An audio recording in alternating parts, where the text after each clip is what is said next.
welcome to The Explainer. Today we're looking at something that is honestly wonderfully absurd but totally fascinating. We've got our hands on a highly rigorous first principles academic research paper. We're talking differential equations, stochastic economics, optimal control theory, the whole shebang.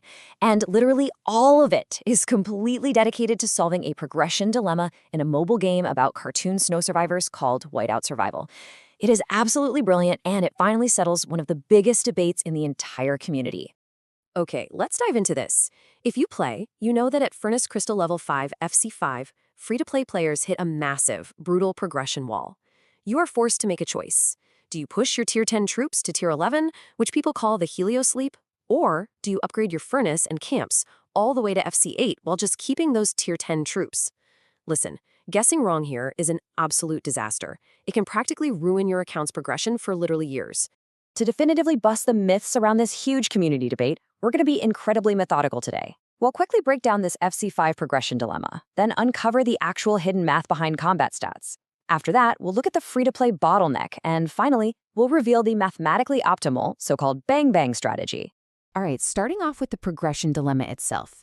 The intense resource scarcity that free-to-play players face right at this exact crossroads is no joke.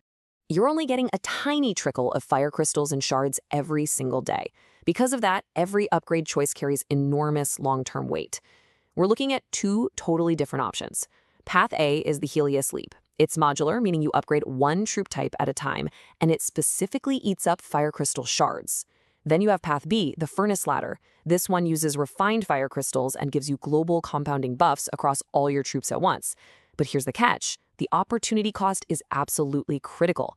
Every single resource you dump into the modular Path A is a resource you cannot spend on the global compounding multipliers of Path B. You simply cannot do both simultaneously. Let's transition into uncovering the real math. We are going to step far past the game's basic, flashy interface and deconstruct the hidden mathematical truths governing combat.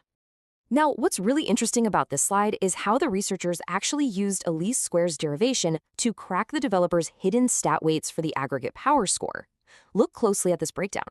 The game weights defense and health super heavily at 2.0. Attack sits at 1.5. But lethality, it's weighted at a mere 0.5.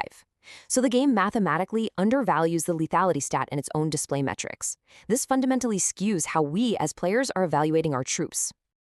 When you actually look at the infantry stats side by side across T10 FC5, T10 FC8, and T11 FC5, you realize the game's power display is basically lying to you. Check out the uniform +2 gains across all stats for the T11 Leap and compare that to the non-uniform +7 total stats you get for the FC8 Climb. Because the UI severely undervalues lethality, FC8 looks vastly superior in raw numbers, but underneath the hood, the math proves that per unit, Helios T11 troops actually have a 3.64% higher developer-intended power score than T10 FC8 troops. To really grasp why this matters when you're actually fighting, we have to look at Lanchester attrition. Now, this is a system of differential equations historically used to calculate the relative strength of actual military forces during sustained combat engagements. It is absolutely crucial here. In sustained game battles, that highly undervalued lethality stat actually bypasses defense entirely to deal direct health damage. Because T11 matches or beats T10 FC8 in lethality, it becomes the absolute undisputed winner in attrition duels. Moving right along to the brutal reality of the free-to-play bottleneck.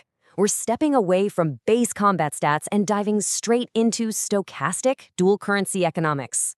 This right here is exactly where common community arguments totally fall apart. People always argue for Path B because upgrading the Furnace boosts your total troop march capacity, but the researchers literally call this the capacity fallacy. Think about it. Free-to-play accounts are fundamentally constrained by a training bottleneck of roughly 2,500 troops per day. Because of that daily production limit, your maximum march capacity is basically irrelevant for years. You literally cannot train troops fast enough to fill it. Because of this, per-troop stat efficiency is the absolute dominant factor for your survival. Prepare yourself, because here is the visceral shock for anyone attempting Path B. 7.3. It takes a staggering 7.3 years of constant, daily grinding for a free-to-play player to scrape together the roughly 32,000 fire crystal equivalents needed to finish the Furnace Ladder and hit FC8. Over 7 years. That is completely insane. So the crucial point is, look at this next number, 1.5. Path A, pushing your troops to T11 through the War Academy, takes less than 1.5 years. It is a completely different timeline. It gives you massive immediate combat power instead of locking your resources away in a vault for the better part of a decade. The economic investigation wraps up perfectly with this right here. We're looking at resource efficiency ratios, which is the combat strength index you gain per 1,000 fire crystals spent.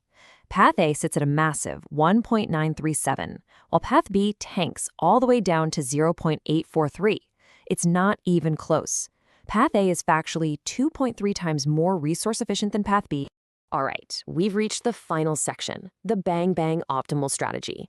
Now that we've unlocked the math, we're going to hand you the ultimate, mathematically proven heist plan to beat the game's system. To find the single best way to play, the researchers actually applied Pontryagin's maximum principle. This is an advanced theory in optimal control calculus that dictates what's known as a bang-bang policy. Basically, it means you allocate exactly 100% of your resources to one objective before completely switching to another. No hybrid paths. No trying to do a little of this and a little of that.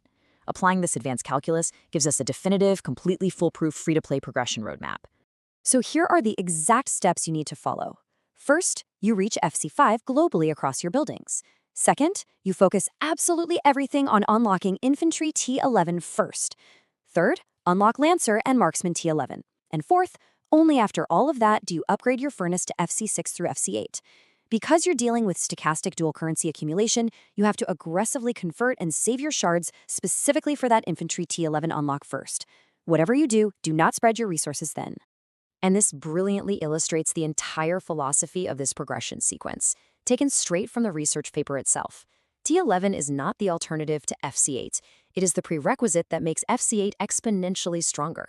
You build that unbeatable T11 foundation first, and then your subsequent furnace upgrades act as massive multipliers on top of that superior base. We've walked through the least squares regression, the Lanchester attrition equations, the first passage time probability, all of it rigorously proving the hidden mechanics of this game. So the final question you have to ask yourself when you log in today is this.